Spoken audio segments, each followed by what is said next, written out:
Hello, everybody, and welcome back to my podcast. So, for today's episode, I have something a little bit different, a little bit special for you guys.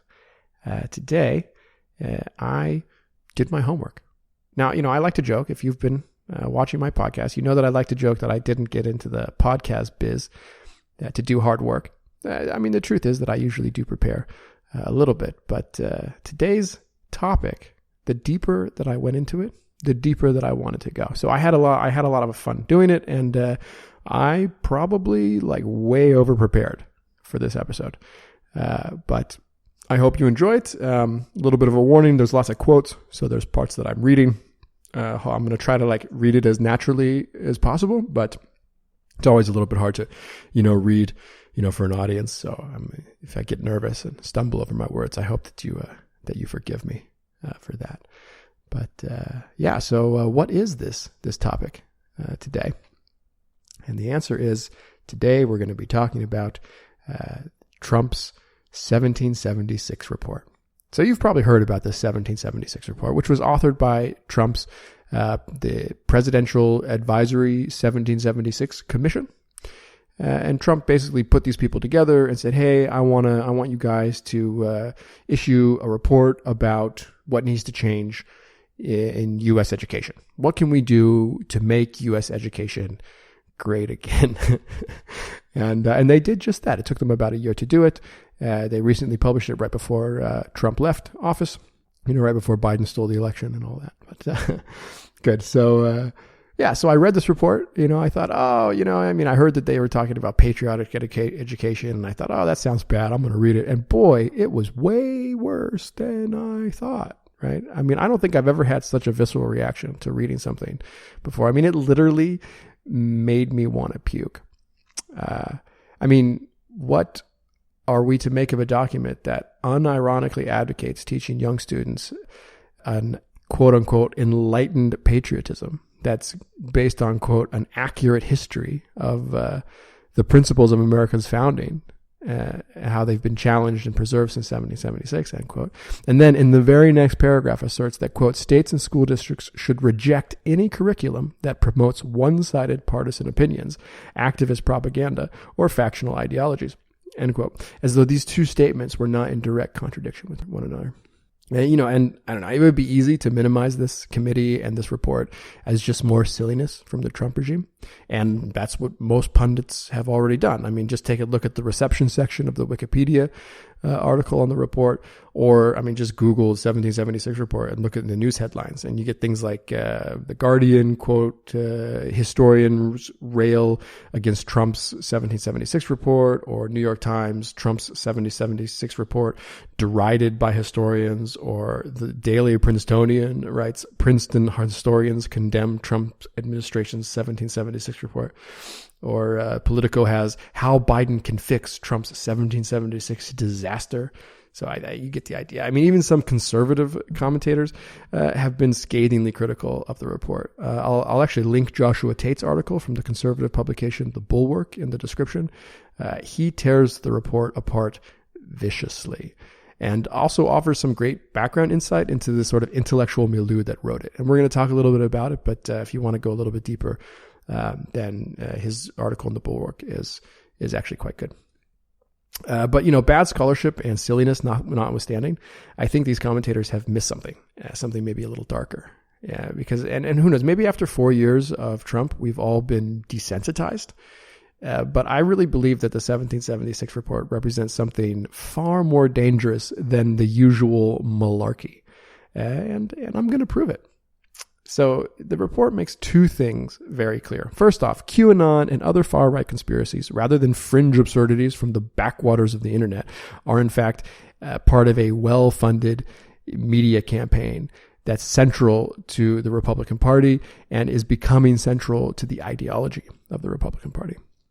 And the second thing that the report makes very clear is that there is a very real fascist faction in U.S. politics.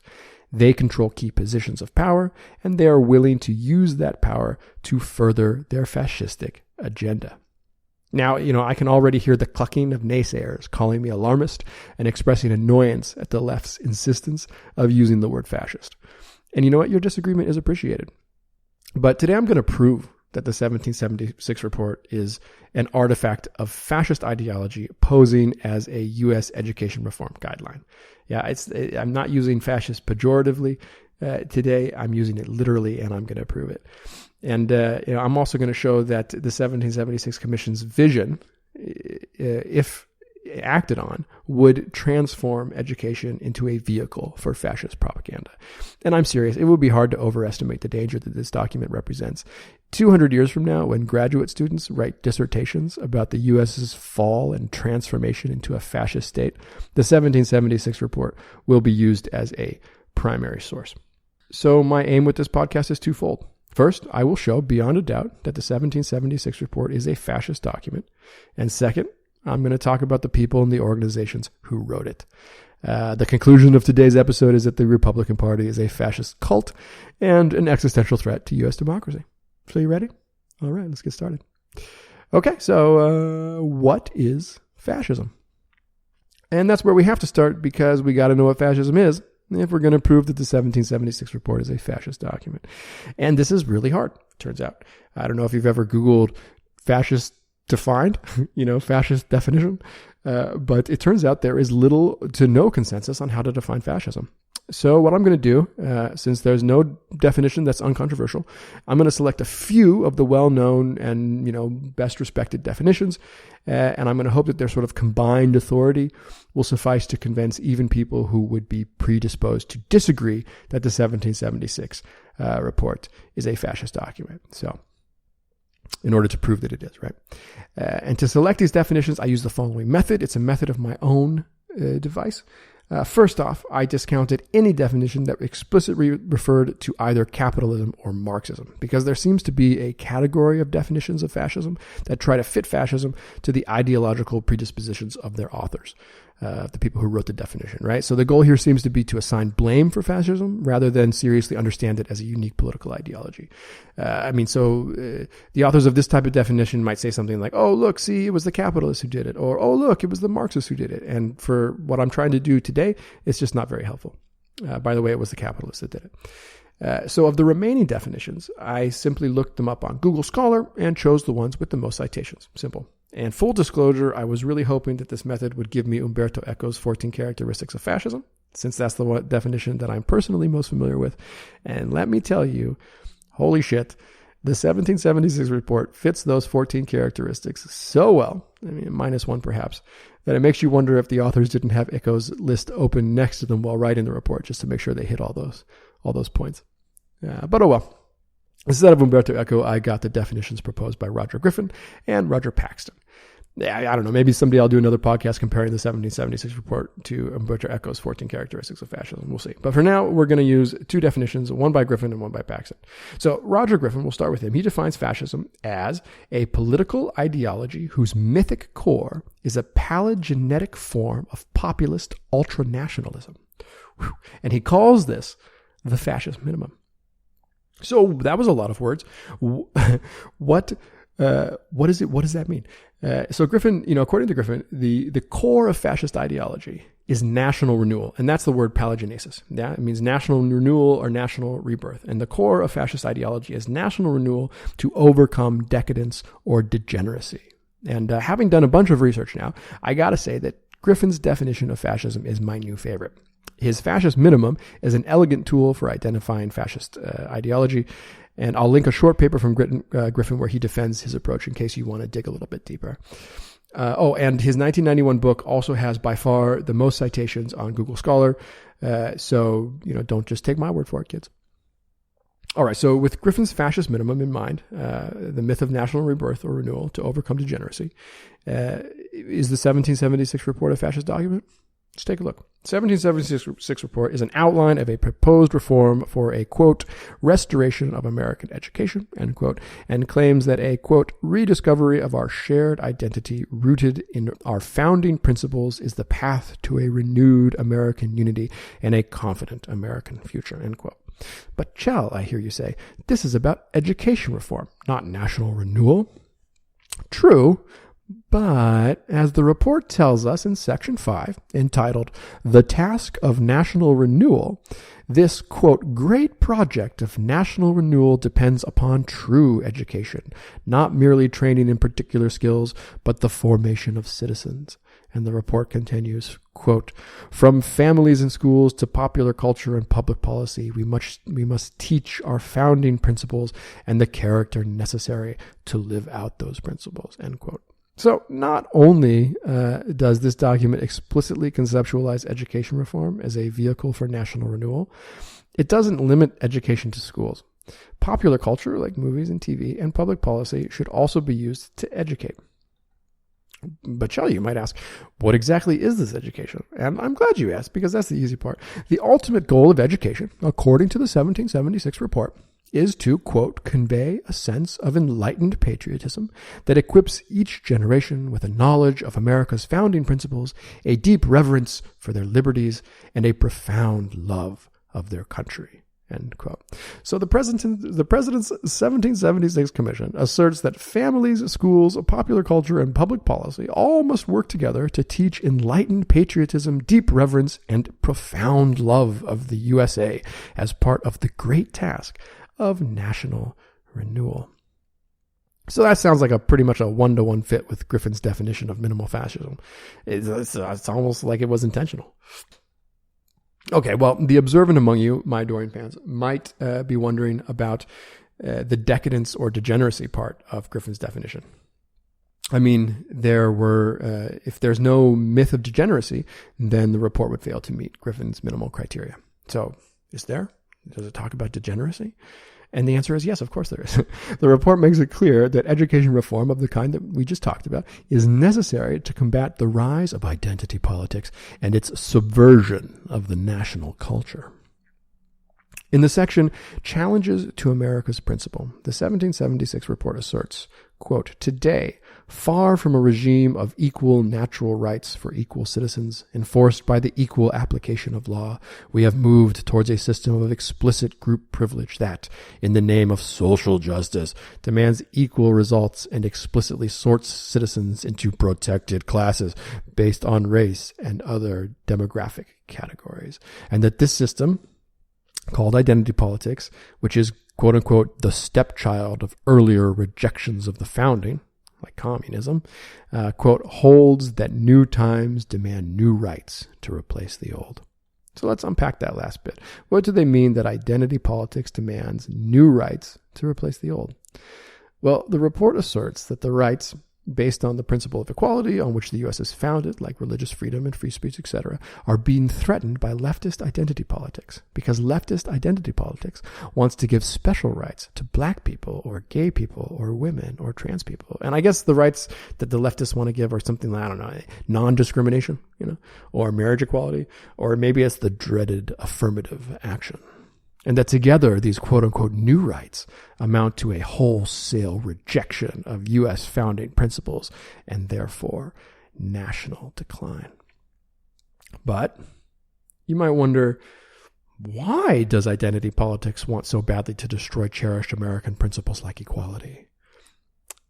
And the report tells us the answer, because in Appendix 3, quote, identity politics stem from mid-20th century European thinkers who sought the revolutionary overthrow of their political and social systems, like Italian Marxist Antonio Gramsci.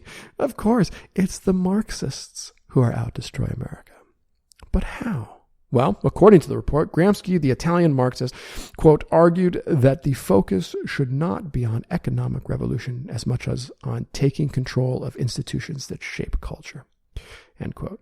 And what institutions might those be? Well, universities, of course. In the subsection, a scholarship of freedom, the report points out that universities in the United States are often today hotbeds of anti-Americanism, libel, and censorship that combine to generate in students and in the broader culture outright hatred for this country. And the report continues, quote, to restore our society, academics must return to their vocation of relentlessly pursuing the truth and engaging in honest scholarship. End quote. So, university professors and academics are so obsessed with, making everybody making everybody hate the United States that they've totally forgotten to do good scholarship. And it's pretty clear that the 1776 Commission believes that the U.S. universities, now having fallen prey to Marxist plot to take control of cultural production, are now degenerate institutions in need of restoration. Wow. And, wait, does this sound familiar to anyone? Oh, that's right. It's the cultural Marxist conspiracy theory. I'll put a link in the thing. If you don't know, it's a popular far-right conspiracy theory promoted by Breitbart and QAnon and Ben Shapiro and, a bunch of people on the right. Oh, maybe you've heard of it. Yeah, that's right. It's the same one that led to the 2011 Norway attacks, which left 77 people murdered at a summer camp. Can I reiterate that this came from the White House? This document, authored by a presidential advisory committee, contains an appendix that outlines a well-known far-right conspiracy theory. I mean, the president of the fucking United States of America, if this doesn't scare the shit out of you. So let's answer the question. Is the 1776 report a fascist vision, according to Griffin's definition? And yes, absolutely, 100%. It fits his definition so well, one could be forgiven for thinking that Griffin wrote his definition specifically about this report. He didn't, though. His definition is from 1991. All right. So, well, bam. And let's move on. Let's take a look at Robert Paxton's definition of fascism. That was, by the way, my segue. Well, bam. So if I need to segue from one part to another, I just well, bam it, So Paxton, by the way, is a professor emeritus at Columbia, and this definition is from his 2004 book, The Anatomy of Fascism. But I actually used an earlier paper from 1998 where he outlines this definition pretty much word for word. So I'll link the paper. So unlike Griffin, whose fascist minimum might be understood as trying to discover the essential ideological quality shared by all fascists, Paxton focuses instead on action to explain both the differences and contradictions between and within fascist regimes. So, for example, fascist regimes often betray the revolutionary promises they make as soon as they come to power. In fact, they often do exactly the opposite of what they promise to do. And Paxton argues that this contradiction between words and deeds is not mere political opportunism, but rather indicative of a fundamental kind of passion that motivates fascist action. The desire is not really to change the socioeconomic situation, but rather to pursue a moral revolution that creates a new kind of citizen. Which is not to say that the ideas espoused by the fascist party or the fascist movement or fascist intellectuals mean nothing to Paxton. He explicitly says that ideas are important, but that their importance changes depending on what stage the fascist movement is in a given country. And he outlines 5 stages. And we're not going to go too deep into it, but again, I'll link the paper. Oh, and by the way, the paper, I got it on JSTOR, which is a scholarly database, and it used to be only for students at universities, but they've now, you can now make a free account and you can read up to 100 scholarly articles a month. And this is not a paid promotion. I just think that's fucking awesome. Because even when I was doing my PhD, I didn't read more than 100 scholarly articles a month. This is 3 fucking scholarly articles a day. So basically JSTOR is now free for everybody. So if you want to tickle that academic bone, do we say that? If you're in the mood to tickle that academic bone, then log into JSTOR and just, read to your heart's content. There's a ton of, it's basically the database for scholarly research. So that's fucking awesome. Cool. But suffice to say for now, promises for economic revolution or national renewal belong primarily to the first stage of fascist takeover. And that these ideological elements, according to Paxton, are initially pushed by intellectuals specifically to recruit mass populist support. So rigorous scholarly output is not the aim at this stage in fascism or of these intellectuals. Yeah. In fact, making true or logical or valid or fact-based claims is a matter of complete indifference to fascist demagogues. Their goal is only to get as many people as possible excited about the movement. Yeah. And this description, Paxton's description of ideology in the first stage of fascism, seems to fit the 1776 report pretty well. as well as describe, a lot of the quote unquote intellectual output from far right influencers like Ben Shapiro or, there's a bunch of them, or the whole intellectual dark web. I mean, it seems to describe what they're doing pretty well, since they're clearly not interested in making true or logical or valid or fact-based claims, but rather just want to, motivate and galvanize like a mass movement. But Paxton points out that there are countless examples of first stage proto-fascist ideological outputs, and that most of these just fizzle out and die. But let's not forget that the 1776 report was commissioned by the President of the United fucking States of America. So I'm going to argue that the 1776 report is actually representative of a third stage fascist movement in the U.S. And in order to do that, what are Paxton's stages? So stage one is the initial creation of fascist movements. This is where, ideologues, say a bunch of shit to get people motivated to become, to join the fascist movement, even though they know that what they're saying is a bunch of bullshit. But they call themselves intellectuals, intellectual, from the dark web, The second stage is the rooting of this fascist movement as parties in a political system. So they grow roots. Stage 3 is the acquisition of power. Stage 4 is the exercise of power. And stage 5 is the radicalization or entropy. And we're going to cover the first 3 of these stages because those are the ones that apply to our project today. And we've already covered the first stage, where pseudo-intellectuals try to recruit mass support through dubious scholarship on the necessity of national, ideological, and patriotic renewal to combat the perceived threats of degeneracy. The second stage, rooting as political parties in a political system, happens first when certain conditions are met, according to Paxton. These conditions are polarization and a, quote, political deadlock because the right refuses to accept a growing left as a legitimate governing partner, end quote. So the presence of these conditions helps determine whether a fascist movement will successfully root itself in political parties or not. And then we come to the third stage, the acquisition of power. Here, according to Paxton, quote, the most important variables are the conservative elites' willingness to work with the fascists. So if conservative elites in the third stage are willing to work with fascists, then you see fascists start to acquire power. Here, traditional conservatives and the nascent fascist movement become allies. And this partnership is, of course, based on reciprocity. The mass support offered by the fascists enable conservatives to maintain their power without compromising or conceding anything to the left. And in return, the fascists are invited in and given legitimate political power for the first time. So let's sum up stages 1 to 3. In response to a growing threat from the left, traditional conservatives embrace far-right nationalists who have gained mass support by preaching a doctrine of national renewal. Sound familiar? Cough, Trump, cough. It's the U.S. The U.S. fits this description perfectly. In fact, just like Griffin's definition, these first 3 stages could have been literally written about the U.S., or at least about the last half decade of U.S. politics. But Paxton's paper was published in 98, the paper that I'm using, his book in 2004.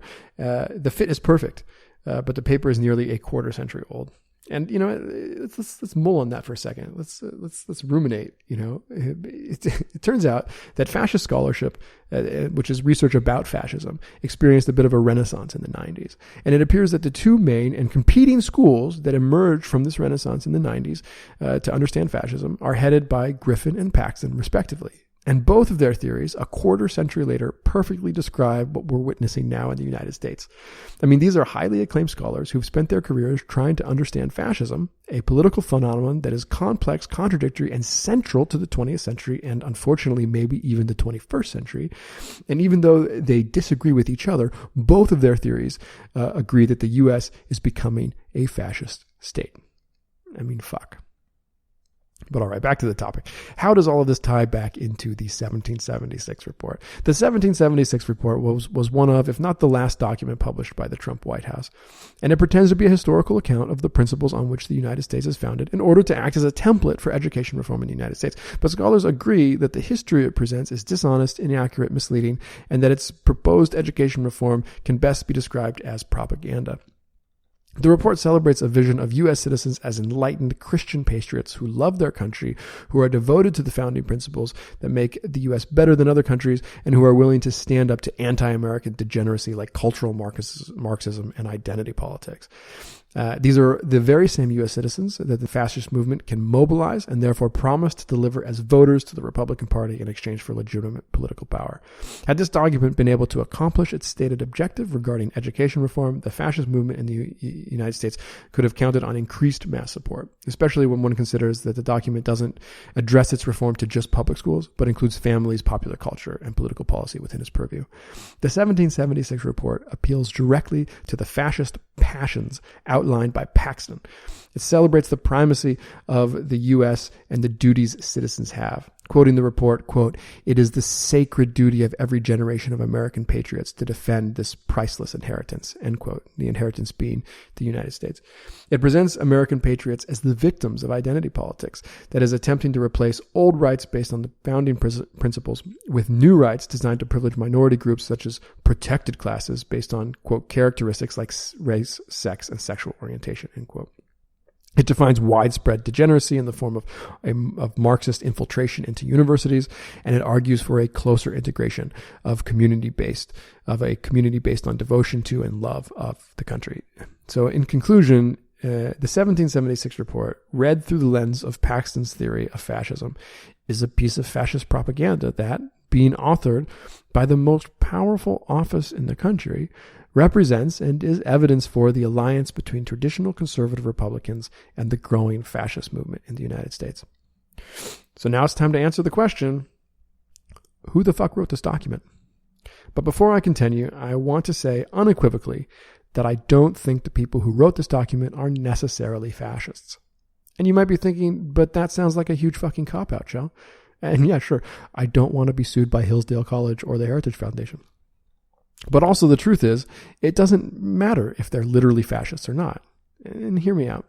So what's important is that regardless of whether they self-identify as fascists or attend secret fascist meetings where they plot to overthrow the United States, I mean, because we would never be able to prove any of that anyway, what's important here is that whatever ideology the authors subscribe to, whether they realize it or not, because of course ideologies, it can be a little bit hard to know the contents of your own ideology. But whether they realize it or not, their ideologies contain hallmarks of fascist thought. And what's also important is that the action that the authors are proposing, at least with respect to education reform in the U.S., is motivated by the exact same passions that have motivated all previous examples of fascist movements. And finally, what's most important is that this group has already been invited in and has assumed leadership positions in the Republican Party. So enough foreplay. Who wrote this fucking thing? Well, it's not a mystery. The members of the Advisory 1776 Commission are listed on the last page. I think it's my favorite page. These are politicians, academics, and public figures who will always be associated with this fascist document. But what's interesting is the fact that a number of the commission members have academic credentials or are even currently employed in academic institutions. Cough, Hillsdale College, cough. And this raises some interesting questions. Because professional academics and university professors know, or at least should know, what it takes to author a paper that can hold up to scrutiny. Half of the job of a professor is publishing in peer-reviewed journals. Or at least is it? It should be, cough, Hillsdale College, cough. And some of the commission members have published scholarly articles. In fact, have published them. You can check them out on JSTOR. Thomas Lindsay, for example, has more than 20 articles on JSTOR. Carol Swain, former professor of political science at Vanderbilt, has one scholarly article and several book reviews in scholarly publications on JSTOR. Matthew Spalding, the executive director of the 1776 Commission and current professor and dean at Hillsdale College, has a single publication on JSTOR. And hilariously, his profile page at Hillsdale College under recent publications lists 6 articles written for conservative media outlets like the Wall Street Journal or Real Clear Politics. And I'm sorry, Matthew, but partisan fluff for questionable right-wing newspapers does not qualify as academic output. And really, how low is the bar at Hillsdale? Do they hand out professorships to anyone with a few publications on Real Clear Politics? I mean, don't send your kids there, parents. But it gets better because the president of Hillsdale College, Larry Arnn, is also on the 1776 Commission. And he, in fact, he chairs it. And despite having a PhD, he doesn't have a single publication on JSTOR. So an unpublished professor who's the president of a university, in my mind, is a big fucking red flag. And then you have Mike Gonzalez, who is a senior fellow at the Heritage Foundation, and who, after Biden disbanded the 1776 Commission, doubled down and wrote an article for the Heritage Foundation entitled, "Biden's Disbanding of the 1776 Commission Shows the Left's War on U.S. History," where he describes the report as, quote, "objective history," end quote, and he describes the authors of the report as, quote unquote, "serious intellectuals," despite near universal condemnation of the document's historical accuracy. I mean, even from sources like the American Historical Association, the American Historical Association describes the 1776 report as a pseudo-history and a hack job and nationalist propaganda, but no, Mike Gonzalez is like, no, it's good history, man. It's good history. It's the left that's making a war on history, not the right. But okay, what's going on here? We have a group of intellectuals and active academics, some of whom even have scholarly publications, who've produced a report that claims to use objective history to ground education reform, and it's full of historical inaccuracies, outright conspiracy theories, and it fails to meet even the barest minimum of standards of scholarship. So what's going on? Because we have to assume that these people, ostensibly intellectuals, that these people know better. Except maybe Matthew Spaulding, who considers the proposed Republican Party platform he co-authored with Larry Arnn for Real Clear Politics in 2016 to be part of his scholarly output. But the rest of them, we have to assume that they know better. Okay, so what's the explanation? All right.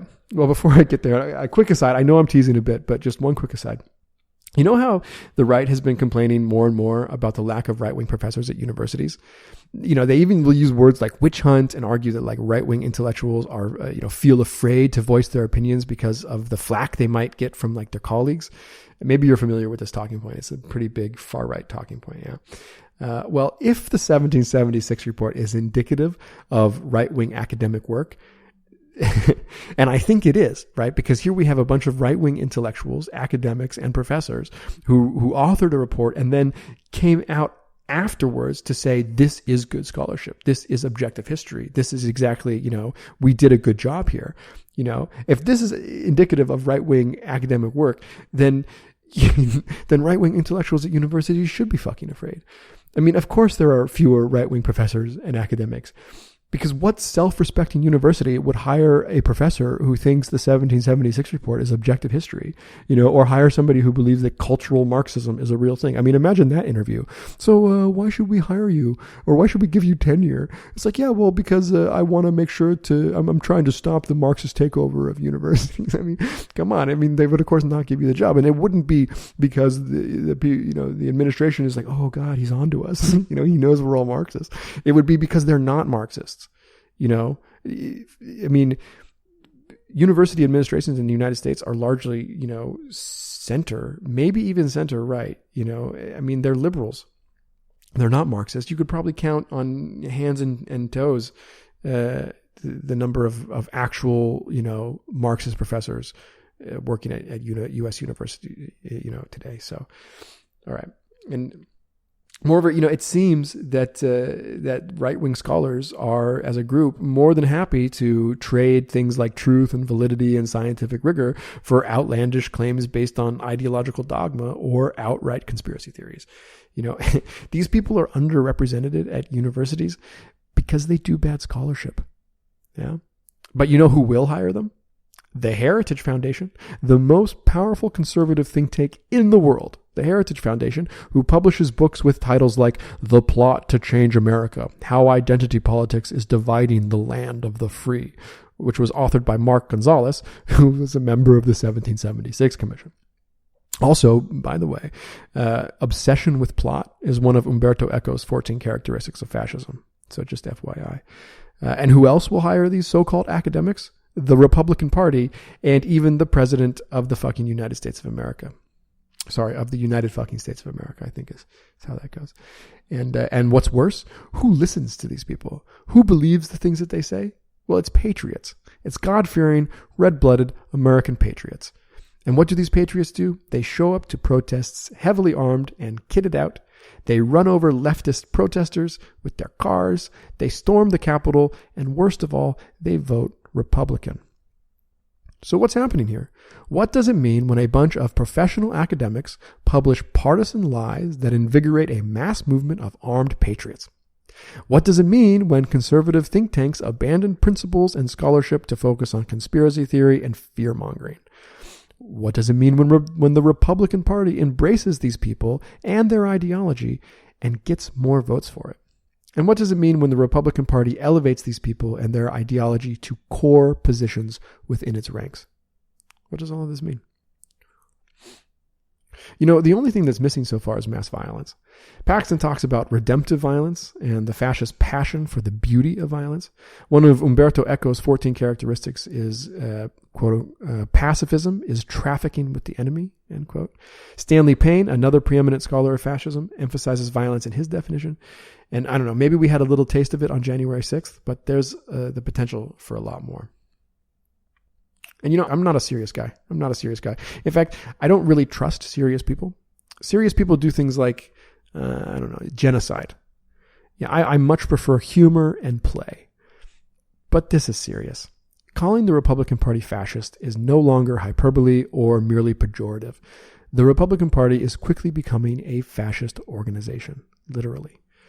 Now, this doesn't mean that all Republicans are fascists. I want to point that out. I think it's important.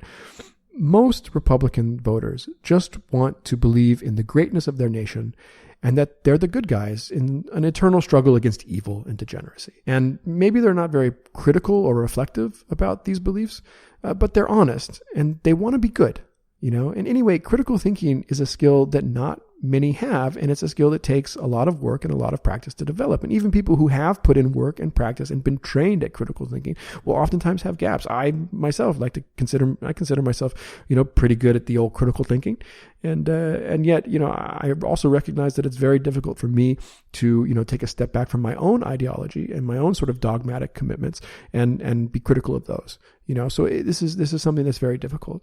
But the jingoistic brain soil of the Republican voter, that brain soil in their heads, it's really fertile ground for the planting of certain seeds. And the planters, the Larry Arns and the Matthew Spaldings and the Thomas Lindsays, they have been trained in critical thinking, and they've chosen to pursue dogma and myth instead of fact and rigor. And we have to assume that they're doing it for a reason. And what reason is that exactly? I don't know. Maybe it's time that we ask them. All right. Well, that's it, everybody. Thank you so much for listening. I really enjoyed preparing this podcast. It was a lot of work. Maybe I should say a lot of play. But nevertheless, it was a lot of fun. And, by the way, I'm going to put my notes on this topic up on my Patreon. So some of my Patreons, I think it's like the second level or whatever, will be able to access notes. I mean, if I ever have Patreons someday. I'm going to put my notes on this topic and all the topics available to my Patreon. But this one specifically, I think I have something like 20 pages of notes and outlines for this topic. I'm also going to put a bunch of links in the thing. So if you want to do a little bit more research about, fascism and how it's defined and all of these things that we were talking about today, then totally check that out. Anything else? I would like to mention that the reason that I was able to put so much energy into this particular podcast is because it's the middle of lockdown and I'm not working. And I'm pretty financially secure at the moment, but nevertheless, when I do go back to work, it's definitely going to be more difficult to put this kind of energy into podcasts. It's much easier to just sort of spitball some political rant. However, I did quite enjoy it, and if you enjoyed it and you want to see more podcasts like this, where I sort of do that background stuff and go a little bit deeper into things, then please consider supporting me on Patreon. And, it's always much appreciated. Or, just give a like here, subscribe, leave a comment. All of that is super helpful. It motivates me to keep going because it's nice to get a little bit of positive feedback from everybody. Anyway, again, I hope that you enjoyed the podcast, and you will hear from me again real soon. So thank you very much, everybody, and have a nice day.